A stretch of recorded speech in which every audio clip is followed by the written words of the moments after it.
Hey everyone, in this video I'll be showing you how to make Gamepass on Roblox. First of all, you have to tap on uh, or open a browser on your iPad. Now go to roblox.com. Now guys, once you are on the home page of Roblox, tap on create tab. Now guys, you have to tap on this menu button over here and tap on creations. In creation you have to tap on the experience you have. You must be in the experiences tab and just tap on experience. Now tap on menu button again.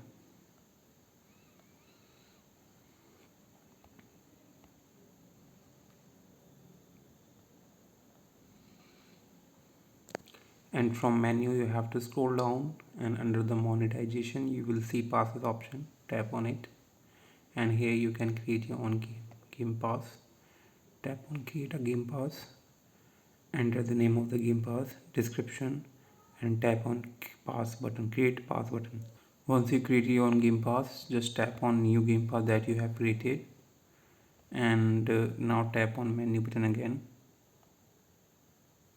Tap on sale option, enter, enable the item for sale, enter the price here like 50 Robux. Tap on save changes, and boom, your game pass will be created. Now you can open please donate and add your game pass here. Hope you like it. Thanks for watching. Bye bye.